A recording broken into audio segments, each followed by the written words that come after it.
ఓం మహాగణాధిపతయే నమః. ఓం గురుభ్యో నమః. ఓం శ్రీమాత్రే నమః.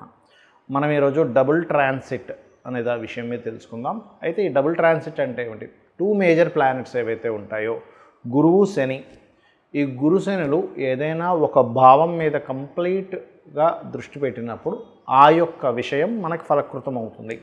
అది మేజర్ ఇష్యూస్ ముఖ్యంగా అంటే మనకి లైఫ్లో ఎటువంటి మేజర్స్ ఉంటాయి అంటే వివాహం కావచ్చు, సంతానం కావచ్చు, లేదంటే ఒక గృహం కట్టుకోవడం కావచ్చు, ఒక స్థలం కొనుక్కోవడం కావచ్చు, ఏదైనా ఒక ఇబ్బంది నుంచి బయటపడడం కానివ్వండి, మనం ఎప్పటి నుంచో ఎదురు చూస్తున్నటువంటి ఒక మంచి విషయం కానివ్వండి.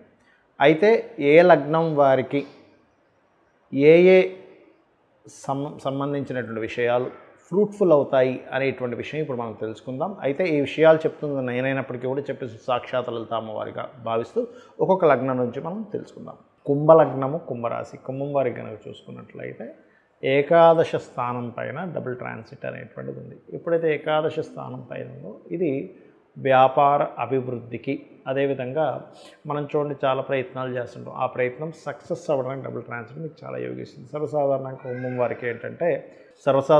కుంభం వారికి ఏంటంటే లాభస్థానం మీద డబుల్ ట్రాన్సిట్ ఉంది, కానీ రెండవ స్థానంలో ఏలినాడు శని చివరి దశలో ఇంకొక 2 సంవత్సరాల చిల్లర ఉంది. కాబట్టి ఏమిటి పరిస్థితి అనేటువంటిది భయంలో ఉంటూ ఉంటారు.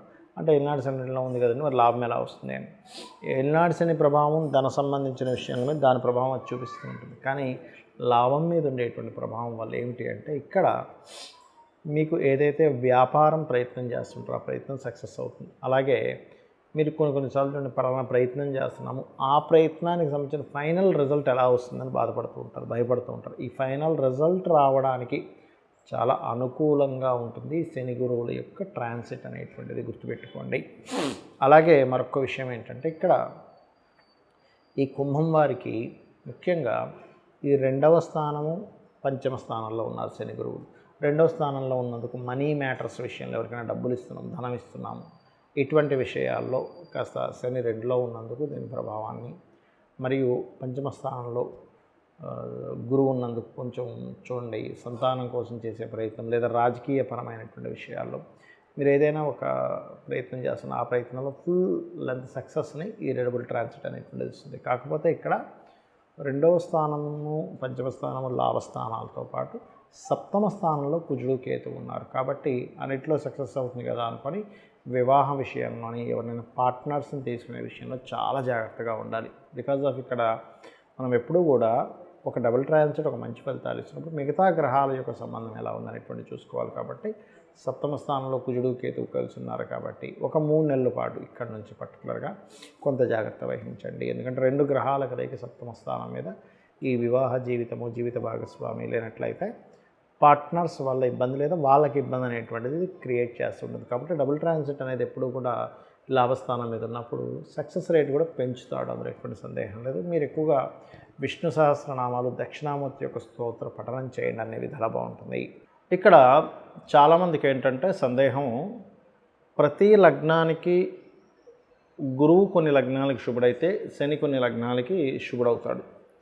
ఇప్పుడు మరి డబుల్ ట్రాన్సిట్ పడ్డప్పుడు ఈ యొక్క విషయంలో మీకు ఫ్రూట్ఫుల్ అవ్వట్లేదు అంటే కొన్ని జాగ్రత్తలు తీసుకోవాలి. ఏమిటది? గురువు ఏ లగ్నాలకు శుభుడవుతాడు అని చెప్పి తీసుకుంటే మేషము, కర్కాటకము, సింహము, వృశ్చికము, ధనస్సు, మీనం, గుర్తుపెట్టుకోండి. ఈ లగ్నాల వాళ్ళు గురువు శుభుడవుతాడు. కాబట్టి శనికి సంబంధించిన రెమెడీ చేసుకుని ఉంటే మీకు ఈ డబుల్ ట్రాన్సిట్ అనేది యోగిస్తుంది. అంటే నువ్వులు దానంగా ఇవ్వడము, గోవులకు బెల్లం తినిపించడం, ఇటువంటివి చేయాలి.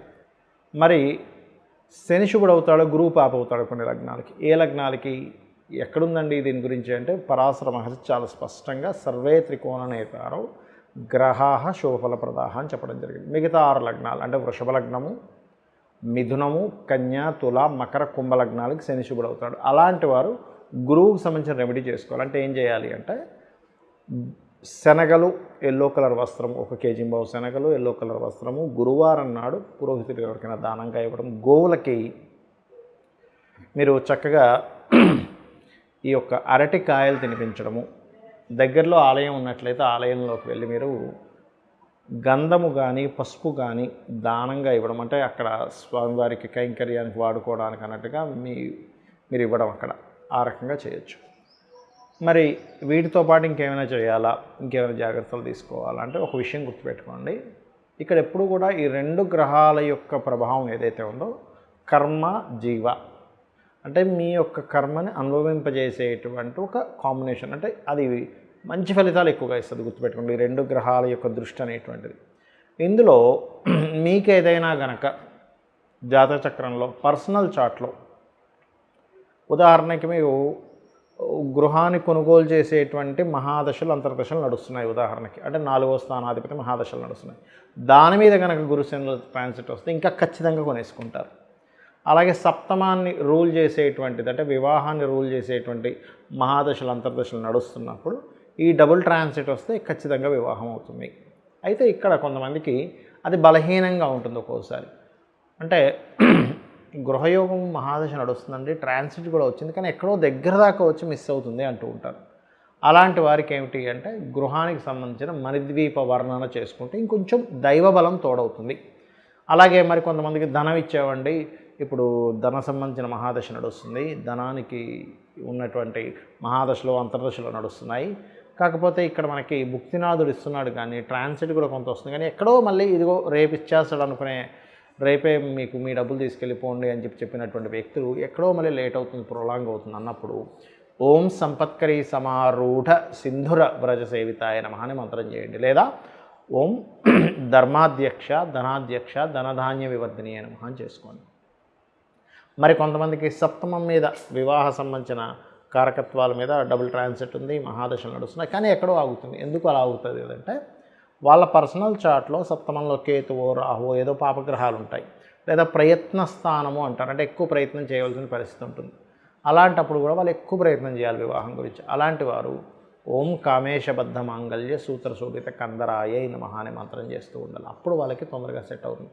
మరి కొంతమందికి వివాహం చేసుకుంటారు, డిస్ప్యూట్స్ అవుతూ ఉంటాయి, మళ్ళీ ఎక్కడో ఇరు వర్గాల వాళ్ళు వచ్చి మాట్లాడుకొని దాన్ని సెట్ చేసుకుందాం అనుకుంటుంటారు, కానీ ఎక్కడో కుదరదు, కాంప్రమైజ్ అయిపోయి కలిసిపోతారు అనుకుంటే కుదరదు. అలాంటి వాళ్ళు ఓం శివకామేశ్వరాంకస్త శివాస్వాధీన వల్లభాయ నమః.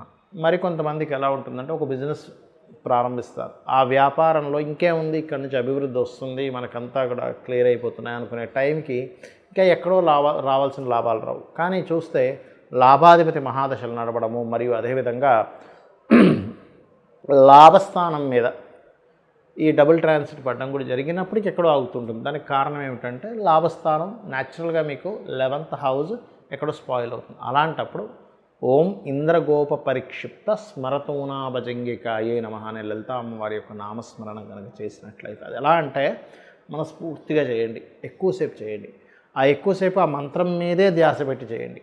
ఖచ్చితంగా మీ యొక్క పూర్వజన్మ కర్మల వల్లే మనం ఇది అనుభవిస్తూ ఉంటాం. అందరూ కూడా ఈ భూమి మీద పుట్టిన ప్రతి ప్రాణి కూడా, నేను కానీ మీరు కానీ ఎవరైనా కానీ పూర్వ జన్మల్లో చేసిన మంచి కర్మలు, తెలుసో తెలియకో చేసినటువంటి కొన్ని బ్యాడ్ కర్మాస్ ఉంటాయి.